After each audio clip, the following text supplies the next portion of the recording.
بسم اللہ الرحمن الرحیم۔ السلام علیکم ورحمۃ اللہ وبرکاتہ۔ میرے معزز ناظرین و سامعین، ہر سال 12 ربیع الاول کو عید میلاد کے نام پر جشن منائے جاتے ہیں۔ نبی کریم صلی اللہ علیہ وسلم کے یوم ولادت کے حوالے سے جلوس نکالے جاتے ہیں، شیرنی تقسیم کی جاتی ہے، پرتکلف دعوتوں کا اہتمام کیا جاتا ہے، گلیوں، بازاروں، گھروں اور مسجدوں میں چراغاں کیے جاتے ہیں، جھنڈیاں لگائی جاتی ہیں، اور یہ سب کچھ سرکاری سطح پر بھی ہوتا ہے۔ اور چونکہ یہ سب کچھ رسول اللہ صلی اللہ علیہ وسلم سے محبت کے نام پر کیا جاتا ہے، تو یہ جاننا ضروری ہے کہ محبت کا معیار کیا ہے، محبت کے تقاضے کیا ہیں۔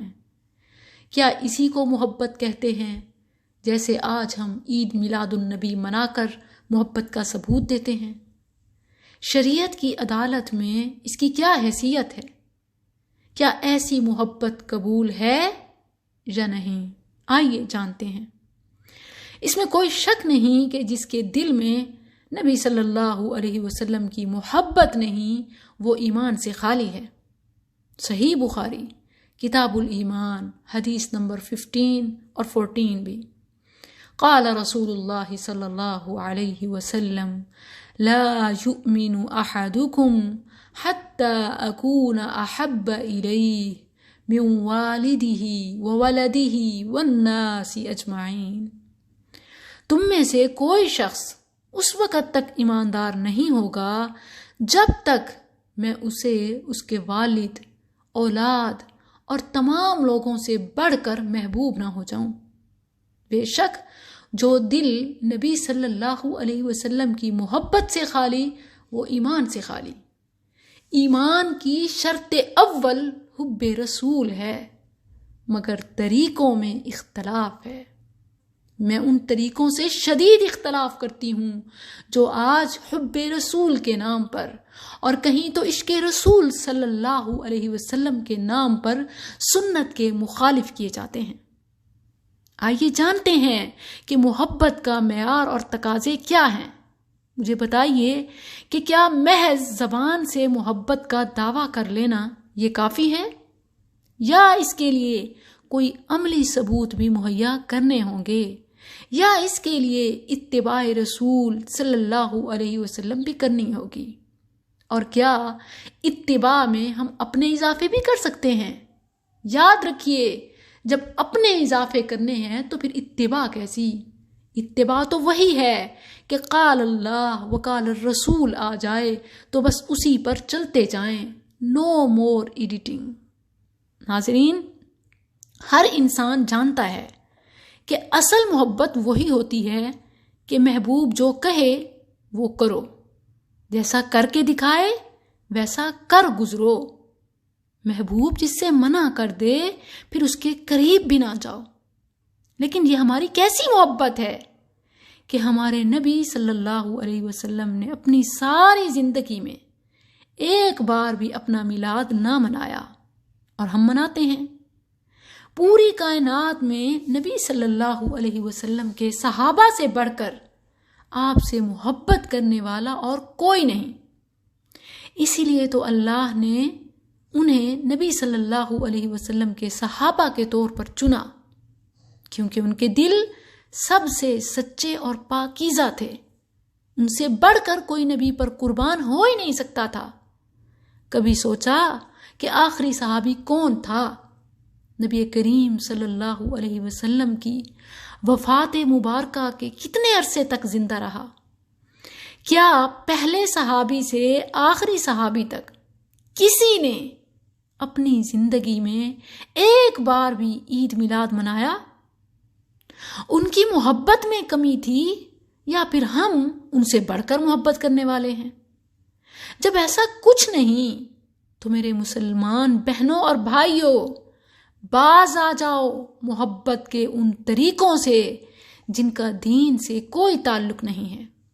مت دیکھو کہ سب لوگ کیا کرتے ہیں، مت یہ وضاحتیں دو کہ ہے تو نبی صلی اللہ علیہ وسلم کے نام پر، ہے تو نبی کی محبت کے نام پر، ہے تو ان کے میلاد کے نام پر، پھر حرام کیسے؟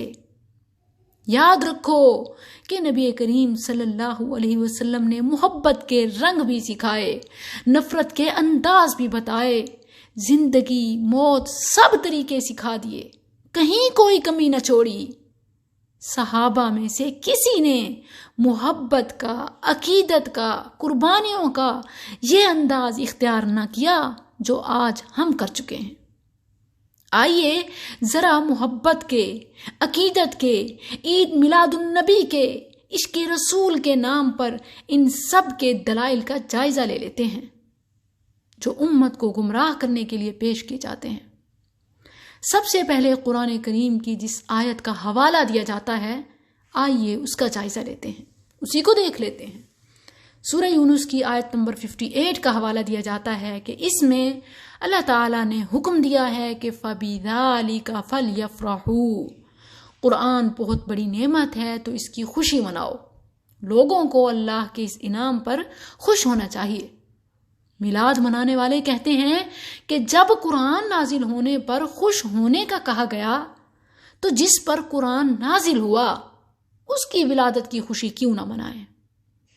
میں ایسے تمام مفسرین سے پوچھتی ہوں کہ اس آیت کی جو تفسیر آپ کر رہے ہیں، یہ تفسیر تو انہوں نے بھی کبھی نہ کی جن پر قرآن نازل ہوا، اور نہ ہی اس آیت کی تفسیر صحابہ نے یہ بیان کی، نہ ہی صحابہ نے اس آیت سے میلاد ثابت کیا، حالانکہ وہ اہل لغت تھے، عربی دان تھے۔ ان کے دور میں ان کے سامنے قرآن نازل ہوا۔ قرآن کو ویسے ہی سمجھنا چاہیے جیسے نبی صلی اللہ علیہ وسلم نے سمجھایا، جیسے صحابہ نے سمجھا، وہی صحیح تفسیر ہو سکتی ہے۔ خود ساختہ مطالب اور اپنی سمجھ اور اخذ و استنباط کا نام قرآن نہیں ہو سکتا۔ آئیے اس آیت کا لفظی ترجمہ کرتے ہیں۔